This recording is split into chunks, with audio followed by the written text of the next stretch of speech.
Golaknath case తీర్పు ఫలితంగా parliament ఏ రాజ్యాంగ సవరణ చట్టమును చేసింది? ఇక్కడ మనం జాగ్రత్తగా గమనిస్తే గోలక్నాథ్ కేసు తీర్పు అనే సంగతి మనకు ఆల్రెడీ తెలుస్తోంది. దీని తీర్పు ఆధారంగా పార్లమెంట్ ఏ రాజ్యాంగ సవరణ చట్టాన్ని చేసింది అని. ఏ రాజ్యాంగ సవరణ చట్టాన్ని చేసింది? 24వ రాజ్యాంగ సవరణ చట్టాన్ని రూపొందించింది. ఏ సంవత్సరంలో రూపొందించింది?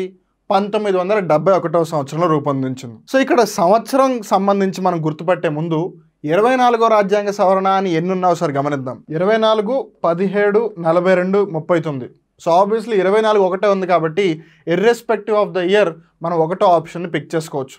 But even then double confirmation కోసం ఒకసారి సంవత్సరాలను కూడా గమనిద్దాం. 1971 మనం ఇందాకే తెలుసుకున్నాం. గోలక్నాథ్ కేసు తీర్పును ఆధారంగా చేసుకుని పార్లమెంట్ ఏ రాజ్యాంగ సవరణని ఎప్పుడు రూపొందించింది అంటే 24వ రాజ్యాంగ సవరణ చట్టాన్ని రూపొందించింది. అది 1971వ సంవత్సరంలో జరిగింది.